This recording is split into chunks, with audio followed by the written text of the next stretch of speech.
All right, Entree Architect community, it's 4 p.m. Eastern, which means it's time for the Entree Architect Context and Clarity conversation for Thursday, February 10th, 2022. Thanks for joining us today. As you get here, say hi. Let us know that you're here and let us know where you're joining the conversation from. If we've never met before, my name is Jeff. I'm in Indianapolis. I come here every weekday afternoon at 4 p.m. Eastern for one reason, so that we can find clarity around the things that matter most to you, the architect. Doesn't matter if you're the employee of a firm or you own your own firm. Maybe you've circled a date on the calendar and you said 2022 is your year and you're on the runway to starting your own thing.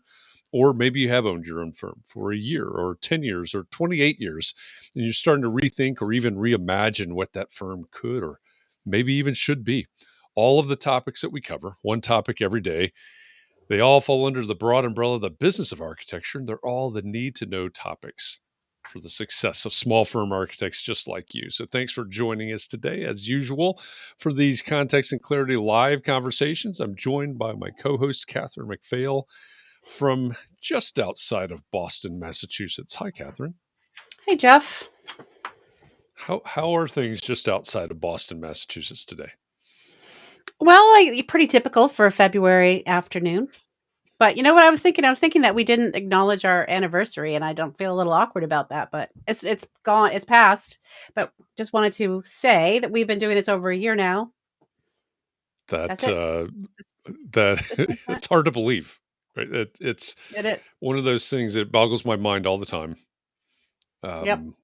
We celebrated 450 Context and Clarity conversations on Monday, the daily, and then more than a year now of these. And I guess it's time once again to say thanks to everybody in the audience, because it's because of them that we're able to. It's because of all of you that we're able to do this and have guests like we have on today.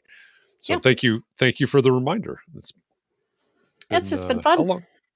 It has been fun. Fun. Quite a list of guests, quite a list of topics.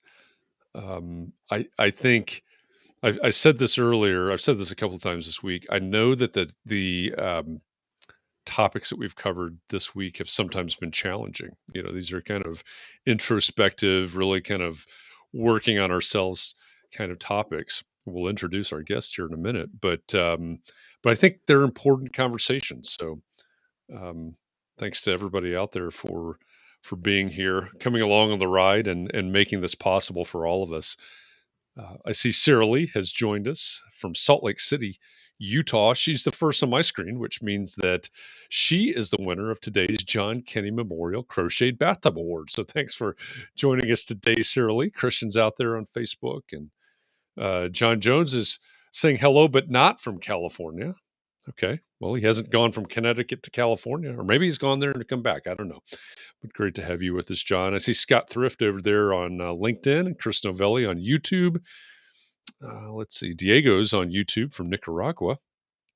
Let's see, anybody else? Just looking to see if we have any of the other platforms joining us yet. We are streaming live right now, of course, to Facebook, to the Entree Architect Community Facebook group, also to LinkedIn, YouTube, Twitch, and Twitter. If you happen to be showing up, as a for instance, I see Sarah Lee. I see her graphic there. She's also got her bathtub sticker. She's joining from Facebook inside the private group, but her name shows up and her picture shows up. If you happen to be showing up as Facebook user with no picture, or if you happen to be commenting and your comments are not popping up on the screen, what you ought to do is go to the URL that's in the bottom left-hand corner of your screen right now. It's chat.restream.io/FB, as in Facebook. With a couple of clicks, you can re-establish, something the permissions. You can give Facebook permission to let your information out to Restream, which is the platform that we use for these, and that should solve all of your problems. So maybe everybody should just go do that. All of them, all the problems that you have will be solved by going to chat.restream.io/FB. Yes, thank you, Brian McCartney, from Vermilion, Ohio, by the way. Reauthorize. That's the word that we need, reauthorize. So go to chat.restream.io/FB if you're having having problems with that. But with that, great to have all of you here today. Thanks for joining us from all the places. And if you haven't said hi yet, say hi. Even if you're just listening in or multitasking, that's okay. We just like to know where everybody is and know that you're here for the conversation. One big community here. It's just great to get to know each other in these conversations. What have I left out? What have I missed at this point? Other than introducing our guest, which I need to do. Oh, I think that's it. I think that's all. Okay. All right. Well, let's get to it because I know that I know this has been a challenging week, right? There's some of these topics that we've covered. How do you define success, and what do you do? What do you do when you don't know what to do? And yesterday we talked about imposter syndrome, and all of these topics have been leading up to this conversation today. So, with that, let me tell you that our guest today is an architect, a founder, and a marketer. She's a jewelry maker, a traveler, and a tea connoisseur. Her journey of personal and career insecurity and growth is recorded on her YouTube channel. She's the founder of the Women Architects Collective, a personal brand strategist, and the product marketing manager at Monograph. Joann Lui, welcome to Context and Clarity Live. Thank you. Hi, everyone. Thanks for having me. Absolutely. It's great to have you here. And we've got to let everybody know, we may experience some technical difficulties as we're going here. It's completely possible, but all of that is because today we're celebrating our first guest to ever join Context and Clarity Live from a yacht in the middle of the ocean outside of St. Martin. So,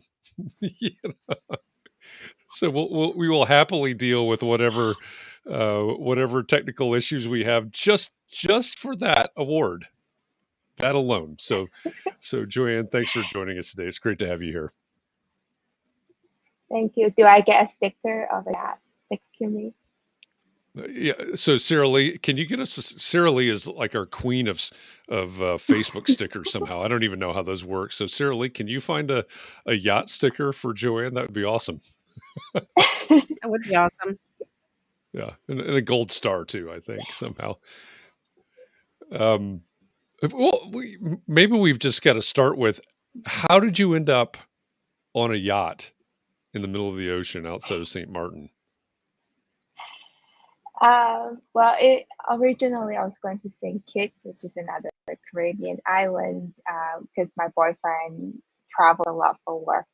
So because I work remotely, so I just tag along with him while he's traveling, and we just happened to ended up on a yacht today, and happened to not be by any shore that I can't get to a coffee shop or internet. So hopefully this works. But I'm happy to be here.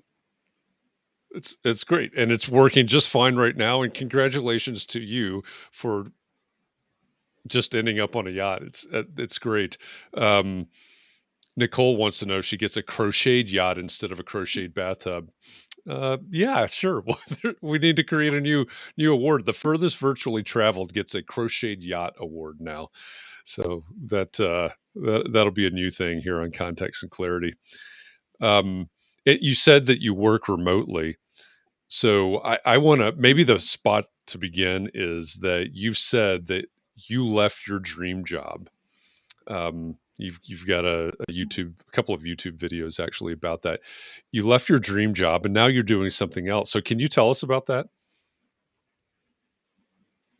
Yeah, for sure. So I was working at Gensler for 6 years as an architect, and at that time it was, I don't know why, but it was always my dream to work in an international firm in architecture ever since I started during school. So when I finally did that, I stayed there for 6 years, and until I would say it's actually almost a year. So last year, exactly in February, I switched my career into doing marketing at Monograph, which I'm sure you guys are familiar with Monograph.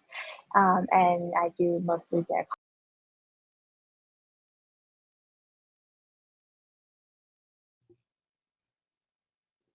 She froze up there here. So we'll What do you think get she's the going to say? rest She of that. does mostly their what? We could just guess. I think content marketing is what she's Oh, going to okay. say. So All right, we'll see. We'll see when she comes yeah, back. for those of you out there that are tuning in, if you haven't yet, you should go to Joanne's YouTube channel, and so her, go to YouTube and just search her name, Joanne, Marketing. Joa. Oh, maybe she's back. Nope. So go to YouTube and search Joann Lui. So JoannLui, and she's got several videos there, all very well produced. And in one of those videos, she talks about um, her, basically her origin story and the idea of working for an international architecture firm. And she's back. Hi, Joanne. We were just talking about you. I'm just gonna when keep popping when in and out also. Yeah, that's no problem. When you dropped out, you had just talked about um, making the move over to Monograph. Gensler, you'd moved over to Monograph as a marketer, and you were about to say that what you were doing at Monograph. So I do content marketing. So their blogs, their social media. I manage the content side. Okay. So in other videos that you have, which by the way, I was just encouraging everybody to go check out your YouTube channel. One of the things that I really appreciate about your videos, beyond the quality of them, by the way, beyond the production quality, is really the authenticity and the vulnerability. And you describe your journey, um, and you talk about you talk about things like your career change, obviously leaving architecture, but also how you think about and define success. So I think one question I want to ask is, you've been on this journey. You achieved your goals as you've described them, but then you've made a pivot, you've made a change. What have you learned about success and how you talk about how you define success as you've gone through this journey, gone on this journey? I think for me, like at this point, I just define success as whatever makes me happy.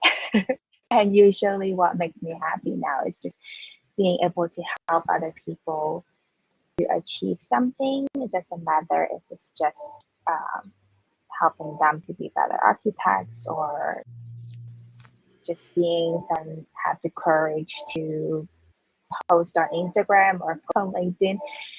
Even small things like that, I think to me is what success means to me now. So when we've got a lot of people in the community that, like I said, I mean, we've talked about we started out our weekly conversations this week talking about or asking the question, how do you define success? Um, how does Joann Lui define success for yourself, I guess? I if I feel proud of things that I'm doing, I would define that as successful. And if I can make someone help them be successful in whatever they think success is and just help them achieve something, that to me is also success. I think it's less now to me it's less about like getting promotions or getting awards, and which I used to get a lot. And I think now it's really just about like giving back and helping other people in the community and just seeing them flourish. To me, is what success is now. There's something that I think I don't know if irony is the right word, but when we were talking about this, a lot of people um, had some version of what you just said. Basically, if I'm able to help, if I'm able to, do whatever, and a lot of these definitions became about someone else, right? Someone outside of ourself in terms of helping and serving Mm-hmm. other people. Um, and yet at the heart of what we're talking about is this idea of a personal brand. So how do you, when you're thinking about and talking about building a personal brand, and at the same time thinking of success in terms of someone else, how do those things marry up? Does that make sense? That's not a really It's not really well formulated in my head as it's coming out. I think that makes sense. I think a personal brand, when most people see it, they think about how many followers do I get, how many likes do I get, how many comments do I get when I post.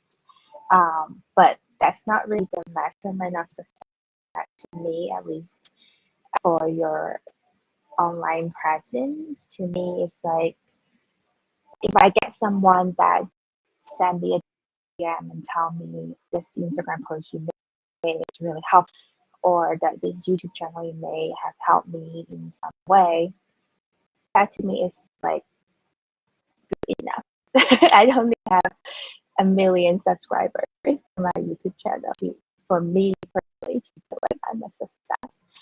I think seeing less the vanity metric of how many followers you get, but more on the impact you're making on the people that you want to help.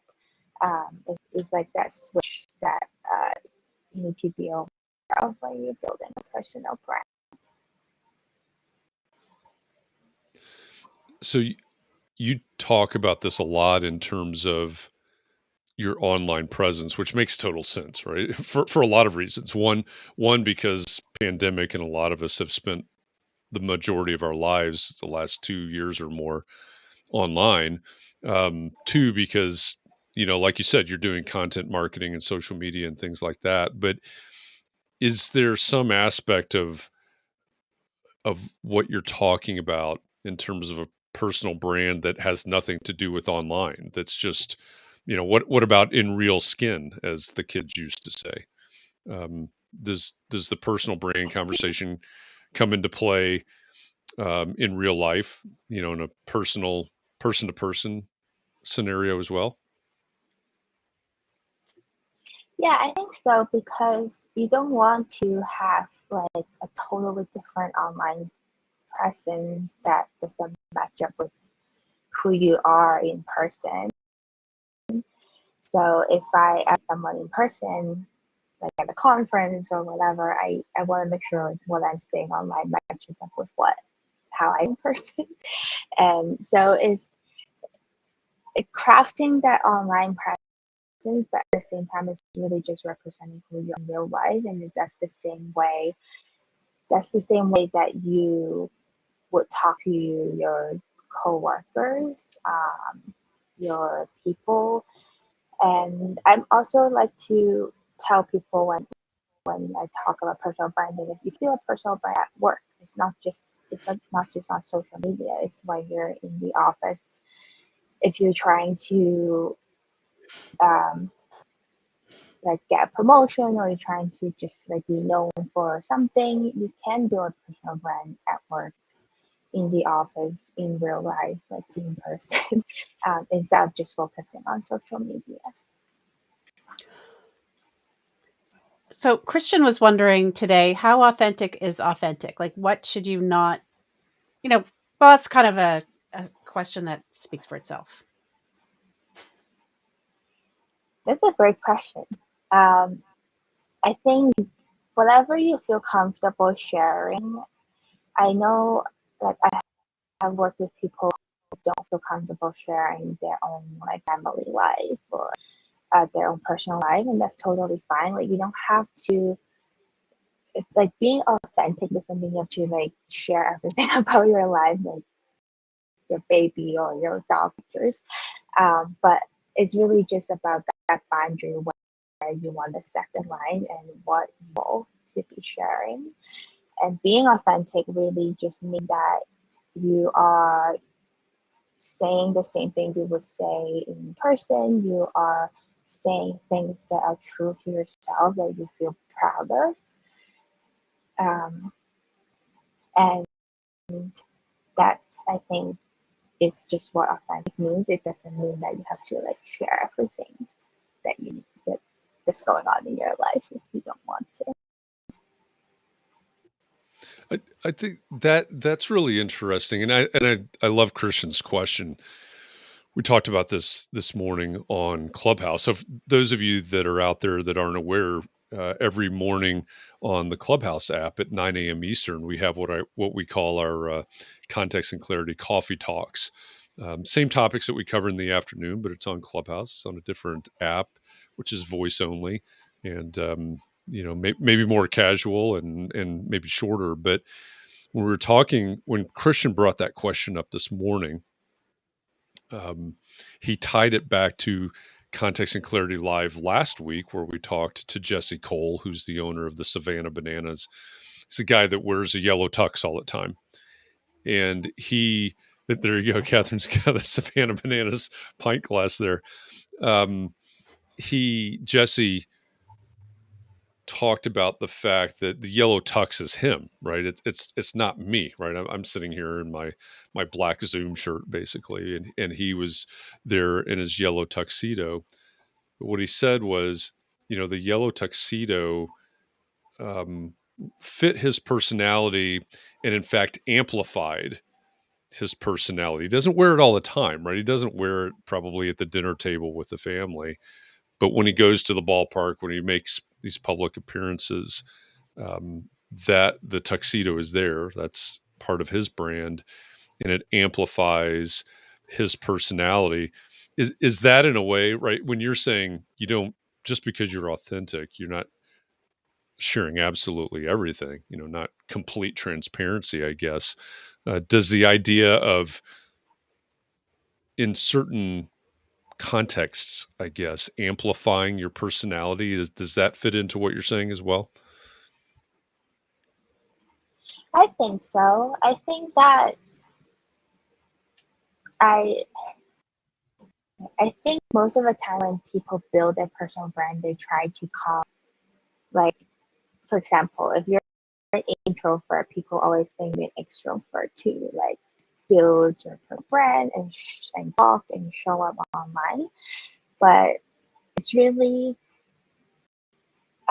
taking your personality. For example, I'm a very shy, quiet person. So when you watch my YouTube video, you would probably get a more calming and comfortable feeling than, let's say, other very exciting TV personality that you'll see online. And really just taking what really is your personality and putting it out there and amplifying that is a way to for the authenticity to show up, and not trying to be like this like crazy party person just because you're like trying to create content online.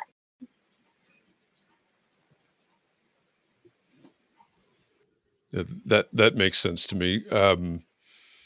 I think there are a couple questions here, and one of them's from actually. Hello to Justin Alpert out there in Boston. Great to have you here. Oh, okay. So this question is for your personal brand, who is your target market? I assume that's supposed to say that you were looking to reach. For me, my personal brand is helping other architects. Mostly, I would say, is younger architects who either are trying to improve their career by using a personal brand, or most of my clients are to start their own firm who wants to use their personal brand to start their own firm or in early stages of their firm. So those are currently my target market. Can I ask you a question, Joanne? So when you're talking about personal brand, what exactly do you mean? Are you only talking about on Instagram or something like that, whatever kind of photos you show? Or are you talking about like having everything you do be on brand, like the restaurants you go to and the shoes you buy and like your haircut and your earrings and everything? Is that like personal brand where you have this everything in your life has to be on brand? Or do you just mean like on social media? For me, everything is mostly online because I work mostly with social media and content marketing. But you could brand yourself in real life instead if you want to dress a certain way. I mean, that's just part of your style and part of your, it could even match up to your own design style if you want. I mean, but I think for most texts, we just dress pretty simply in like really solid colors. So I don't think there's like much that we usually do in how like we dress.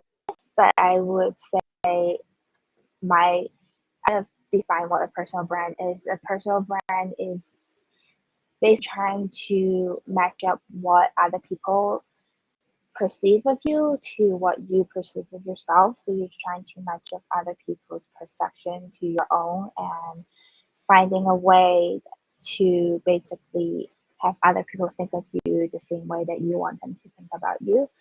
And that's through multiple of things. That's through, social media online, through content. That's also through maybe the way you present a lot to clients in your firm and the way that you talk, the way that you present, all the way to the actual design style that you create in your work. And that's also could be part of your personal brand if you want to. So it's just this idea of creating a brand where people see you in the way that you want them to perceive you. We had a couple questions today that I just had another one on there where James was talking about how do you repair your personal brand if somebody has been doing kind of personal attacks and trying to sway public opinion on you in some public way. Also, Chris wanted to know what steps can be taken to evolve your brand from where you are to where you want to be. So I think those are kind of related because they both have to do with crafting your brand and people's perception of you. But what if people don't like you that much or think you're, it doesn't match with what you actually are authentically, or maybe it does, but that's not what you want to be perceived as. Anyway. Yeah, so I would say honestly, it's consistency and persistence. The more content you can share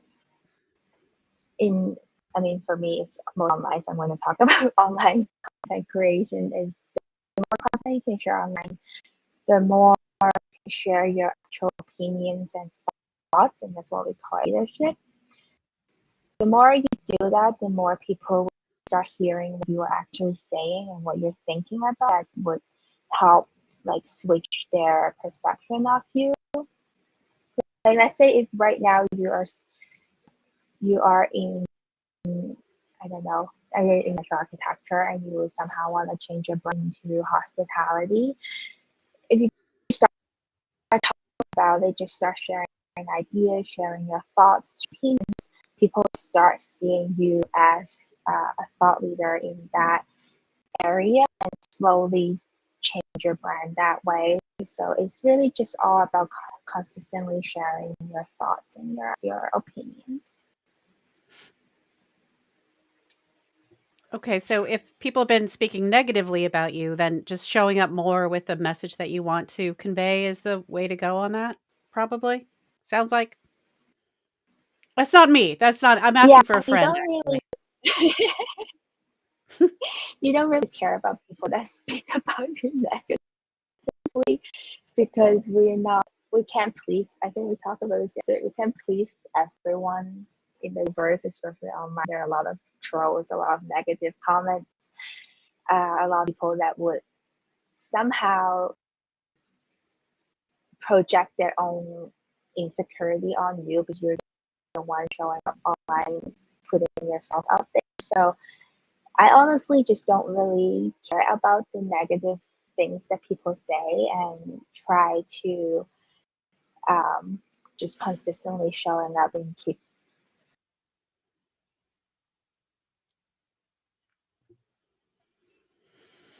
Sarah Lee says that she's seen some of your videos and they're full of good content. And thank you for sharing your journey. And I'd like to echo that because again, I would encourage everybody to go to Joanne's YouTube channel and check those out because there is a lot of good content there. I also want to invite Sony to sponsor our show here because I want the camera that Joanne has for her setup. Well, It's you could just really buy nice. that for yourself, Jeff. I could It might be easier than getting Sony to sponsor us. perhaps could it could be. Um, going back to Justin's question a few minutes ago, I think it's obviously we heard that Joanne's target market with her personal brand is other architects because that's who she's trying to help. And I think um, hopefully we can get to asking this question, assuming that we um, can get her back here with the the difficulties from her location where she is. But I think it brings up a good question, right? What's the difference between here she is? Yes, I want to know that. That's why I'm confused about. Okay, What's the so difference between personal brand and business brand? You were going to say, I think. that is exactly what I was going to say. Sorry, I didn't mean to get ahead of that there. No, it's perfect. It was a good guess. It's a good It's a guess. good guess. Joanne, when we're thinking about, you were talking about your target market for or who you target, I guess, for your personal brand. You were talking about other architects because that's who you're helping. I know Justin a little bit, and I know that his target for his business brand is chef-owned restaurants in Boston and Cambridge, Massachusetts. What's the difference? And here's a great question. Same question from Katelyn Parker too. As a sole practitioner, what's the difference between your personal brand and your business brand? So the biggest difference is your business. Usually, a personal brand is branded under your own name and also using your own face a lot. A personal brand is much more about you. A business brand is much more about your company and your business. And usually people would ask me like, should I build a personal brand or should I build a business brand? And usually I would just tell them, it depends if you want a brand that's go with you forever. Let's say if you use your own name, if you're the face of the brand, it's harder to sell in the future. Like 10 years from now, you grow this big business and you want to sell it, is much harder because the clients and the audience is already connected to you. But if you build a business brand like Nike or Coca-Cola, where there's no face, no person per se behind it, is much easier to sell in the future. So if you want a brand that's bigger than you, that's like a giant business at the end of the day, build a business brand, build a company brand. But if you want a brand that just stays with you and changes with you wherever you're in your career, or you start your own firm, or later on you want to change it to something totally different, it's much easier with a personal brand. And it's also much easier to connect with other people when you're a personal brand, because people just like seeing people's faces, and they just connect with it better. So I would say mostly is that the difference is how much do you want to be involved in your business, right? Because if you're your own personal brand and that becomes your business, you have to constantly show your face. You have to be the person on the personal brand. But if you don't want that, if you don't care about that, you just want a business that's like a bigger impact down the line, build a business brand that doesn't have your face on it is totally fine as well. Okay. Apologies in advance to everyone because I'm jumping straight into that rabbit hole. I don't know, Joanne, if you have heard about this. This is relatively current event, but the current staff, the current ownership of Zaha Hadid Architects, just paid Zaha's estate $16 million for the rights to use her name. For those of you out there that aren't familiar, Zaha Hadid passed away in, I think, March of 2016. Zaha Hadid Architects has been operating under the ZHA name since then, and so they purchased the name. And this is it's an extreme example, right, with Zaha. But this is part of what you're talking about, right? There's a personal brand, I guess, blurring the lines with a business brand. And now in this extreme case, they're paying $16 million for the rights to her name. I don't know if there's anybody in the audience that aspires to that level, basically, that level of brandedness, whatever the correct term is. But are you familiar with what's going on there? I haven't really looked into it, no, but that's interesting. It's like buying the name out, and I think it's very different when your brand, I don't know, when the person behind your brand disappear. I feel like it makes it very hard to continue. But I'm interested to see how they continue to do that. Yeah, I think one of the big questions in that scenario is how long, right? They're buying her name, but she's obviously not there. No one expects her to be there. Everyone knows that she's passed away. So how long do they successfully continue under that brand? So it's just a little bit of an intriguing academic exercise, I guess. I have a question. Do you think, I mean, I think you kind of just mentioned it, but do you think it is because she's no longer with us? Like, if she just decided to retire, would she be able to sell her name like that? I don't think so. I don't know. But maybe you have to be famous and no longer alive. That's a really great point. That you may be absolutely right about that. Hadn't thought about it that way. Yeah. So you've got a question here, Katharine, from Christian, it looks like. Christian, is he asking me where is it? The old one? Oh, that's the one. Can your personal brand? He just actually texted me and asked me if I was typing during context and clarity. So I thought, did he actually write that in on the chat too? No, not typing. Can your personal brand and your business brand be very different? Christian wants, I think Christian's, oh. Okay. Oh, phew. Well, anyway, that was not me eating Fritos or typing, just in case people are saying stuff about me. But I can't help what people say about me and my personal brand, I guess. Yeah, and believe I would remember, if you didn't hear this at the beginning, Joanne is on a yacht in the ocean, so we are expecting technical difficulties here, and maybe some really strange sounds in the background as well, coming out of the matrix or wherever the rabbit hole or wherever they came from. Let's see, here she is. We'll bring her back in. Well, so Jane was saying that Zaha had a jewelry line that launched right before her death. So maybe that was part of her plan, selling her name all along. I honestly don't know. Yeah, perhaps. Well, at the same time, we'll get to the question from Christian here momentarily, but at the same time, HOK didn't start out as HOK, and SOM didn't start out as SOM. Gensler, I guess, started out with Art's name, but it's again a fascinating academic exercise to talk about, especially in the world of professional services, when Skidmore, Owens and Merrill becomes SOM, and so on and so forth.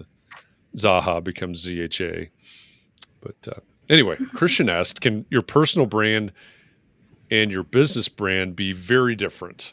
So, your brand as a business be, I don't know, polar opposite of what your personal brand is. Does that make any sense? I mean, you could if you want to run two different brands, but that would be a lot of work and a lot of energy that's probably not worth it. But for most architects, I try to help them build a brand, for their business, for their firm, if they own a firm. But also at the same time build a brand inside the industry. So like doing speaking engagements or going on podcasts within the architecture community. And you could kind of see those as like your personal brand, your business brand, but it's really just one brand at the end of the day because it's just you. And I wouldn't advise to build two different brands just because of the effort and energy that it would take. It's just too much work.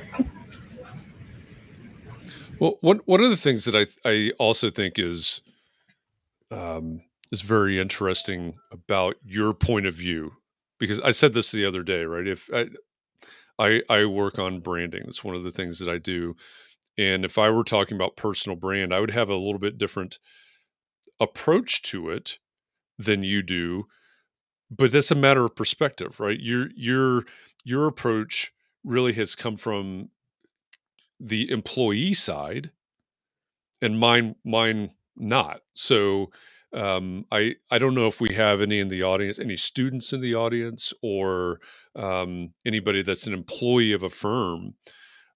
But can you talk just a little bit? I know you touched on this a little bit earlier, but this idea, just and sorry, spoiler alert to all of you out there. This is actually our topic for tomorrow's discussion as well. Is can you have or should you have a personal brand as an employee, right? Does and I know that's kind of where your story begins.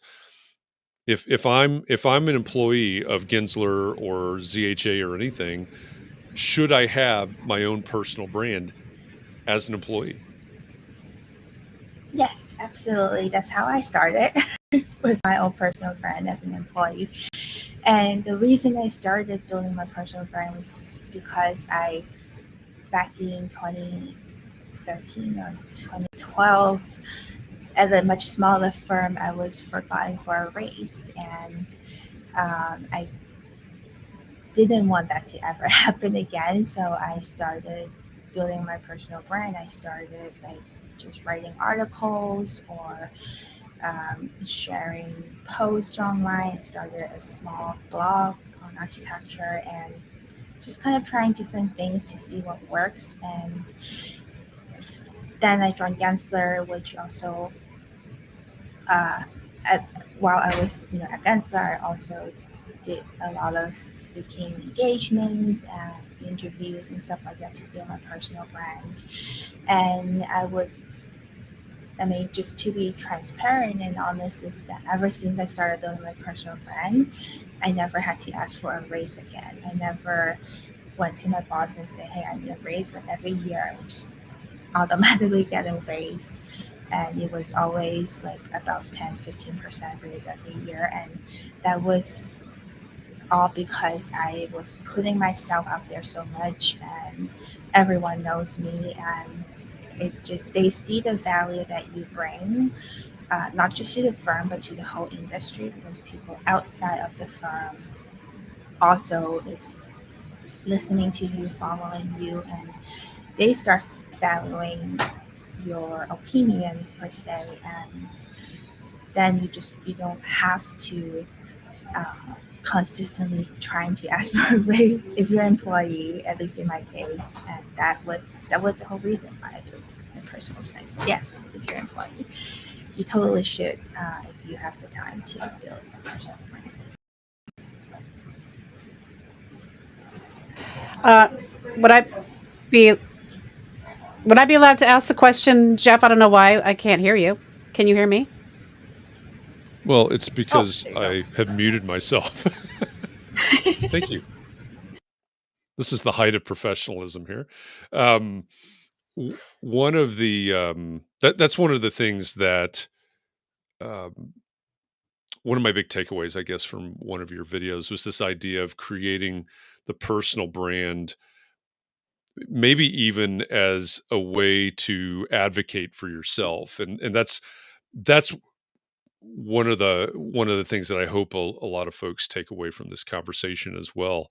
Um, like as Joanne was saying, even beyond the raise, I'm sure there's more to it than that. But as a way to be heard and to advocate for yourself and your career and whatever's next in your journey. Katharine, did you have a Yeah. question I that you wanted to ask? did. I just didn't know whether we could, if it was rude to ask if Monograph pays better than. I mean, I know what they would say in the Northeast here where I am. Yes, it's rude to ask if Monograph pays better than Gensler. Gensler has better benefits and flex time. But I just put the comments up. I don't make them. All right, just to be honest, I would say the pay at Monograph is higher because it's kind of the same because against I was working a lot of overtime and they pay overtime. But at Monograph, I don't have to work overtime to get the same amount of money. And we also work a 4-day work week, so technically I get 52 days off, right? Yeah, a year. And I get to be working remotely and it's still very flexible. So yes, Are I you would working say right now? I am working on this trip, yes. Wow. Appearing on Context and Clarity qualifies as work, Katharine. Hey, it works for me. If you could work on a yacht, I bet you would. I might. I absolutely would. Absolutely. When and I know you talk about it in your videos. There's a couple of videos, and again, for all of you out there, if you haven't yet, go watch the videos on Joanne's YouTube channel. But you talk about this transition from what you called your dream job, Gensler, to Monograph, and it not that it was an accident, but it wasn't necessarily planned, was it? This journey has had some serendipity to it, I guess. Yeah, so it happened kind of organically. So what happened was a long time ago, probably 5 or 7 years ago, I started blogs and I've been building different blogs for years. And I was also interested in operations and the tech side of architecture because at Gensler, I was actually the process design. I help project teams design their processes to help them work more efficiently using technology. And I came across Monograph and I saw their website. It's like, this is a company I'm going to work for next because it fits my skills so much that with the marketing skills I have and the architecture background that I have and the process and operation that I have. It just kind of matches up all perfectly. So when I saw their website, I decided I joined the architect community and I reached out to George. And at that time, they were hiring for writers to write their blogs. So I applied to be a writer. And I got a call with George, who is the head of marketing at Monograph. And we started talking. I was telling him about my experience doing content and blogging and social media, and I started consulting them as a content strategist and SEO strategist for about 6 to 8 months, just part-time on the side. Eventually they had an opening, they offered me a full-time position with them, and then kind of step-by-step journey.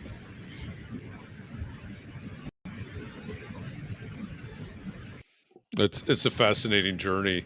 And I know, I mentioned as I introduced you that you're the founder of the Women's Architects Collective, and um, there are a lot of things that you do. Obviously, the I think we would be remiss to not ask. Right, we're talking about personal brand, and you mentioned earlier when um, people have things to say that we may not agree with, things that may be negative. We have to ignore those types of things. How does how does all of the background and expectations that all of us have to deal with, some more than others, right? It may be family pressures, it may be cultural pressures. Um, um, how how do we take all of those things in consideration and really, yeah, and I'm going to go back to you talking about advocating for yourself and being confident in your own voice with all the pressures that are out there. Do you have any tips for somebody that may feel insecure about all those pressures? What do you do? How do you handle all of those things? Ooh, that's a very deep, heavy question. It is. um, I personally, when I would say before I started like showing up on videos or doing Instagram stories and having a YouTube channel, it was really hard for me to talk to a camera, or just do any kind of speaking or even client presentation at work. It was really hard because I don't know if maybe it's my Asian culture, or maybe it's because like when I was a kid, my mom always tell me never ask for anything, like just be humble, don't brag about yourself. If my aunt asked me if I would want a birthday present for my birthday, she would tell me, say no, don't, be humble, don't take anything. And then you come to America, which is a totally different culture, where especially in corporate America, you have to speak up for yourself. You have to ask for things. If you want to work on certain projects, you have to tell your boss you want to work on certain projects. And honestly, it's just, I think, from experience, learning from different, just through so many trials and errors, that eventually I'm like, okay, I gotta really start speaking up for myself, because if I don't, I'm gonna get burned out, which I did, and that didn't feel good. And if it was so bad to a point where I just said to myself, if my boss give me any more work, I'm just gonna say no. I'm just gonna tell him like I cannot take on more work because this is just unhealthy.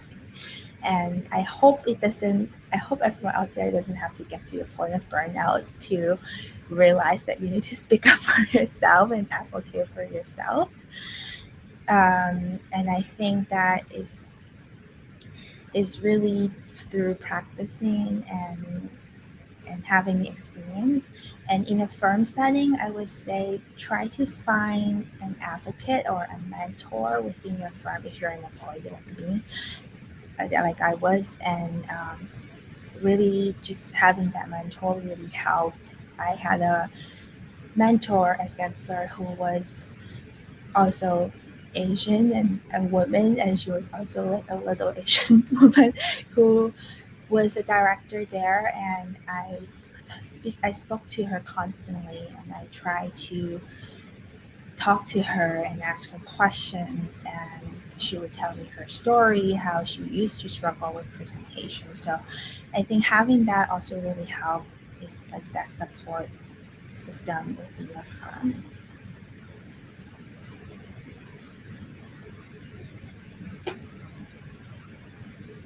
Sorry. I think there are several good takeaways from that, and I realize we're right at the top of the hour here as well. So um, we'll try to land this here fairly gracefully as we come in. But think about all the people out there in the audience, um, and you talked about practicing and trying to avoid burnout as well. What's the one thing maybe that everybody needs to keep in mind and start practicing right now?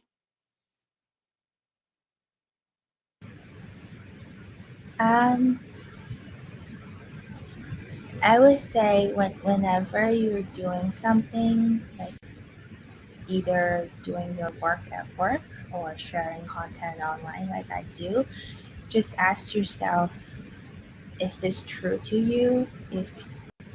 Are you proud of what you're doing? And if those two things you say yes to, that's good enough, and you don't have to seek that external validation, like how we talk about imposter syndrome. And you don't have to be afraid of other people's judgment. As long as you're proud of what you're doing and what you're doing is authentic and true to yourself. And I think that's just what we have to keep in mind, especially when you're building a personal brand. I think that's very good advice. And realizing, again, all the conversations that we've been having this week are and the topics we've been discussing this week are not necessarily easy conversations or easy topics. So, but I do think, as you said, that external validation is not everything that we need, right? And I love your message about advocating for yourself and speaking up for yourself, and even just simply saying no. So thank you for this conversation today. Thank you for having me. Yeah, it's been great. And for those of you in the audience, thank you for joining us. Thanks for all your questions and comments. I hope you got as much out of this conversation as I did. And again, I encourage everybody to jump on over to YouTube and check out Joanne's YouTube channel. It's JoAnnLui, and you find some great videos, great content there. Check that out. And Joanne's also a member of the Entre Architect community Facebook group, so she's part of our community. So you can maybe message her on Facebook or reach out to her. But thanks to all of you.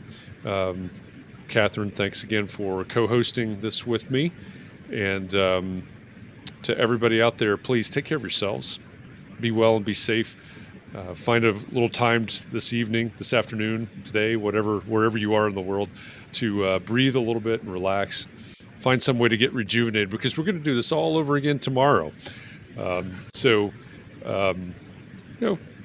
take a little bit of time to find some new perspective as we get ready to do this again, as we do every day. So again, thanks everybody. Appreciate all of you.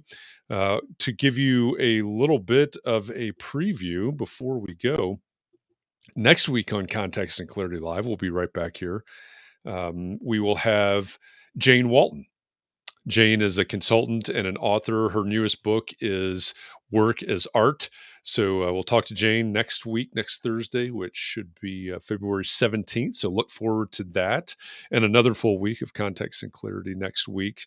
So with that, again, thanks everybody. Appreciate all of you. Thanks to you, Joanne, and I hope we will see everybody somewhere sometime soon. Thanks, everybody.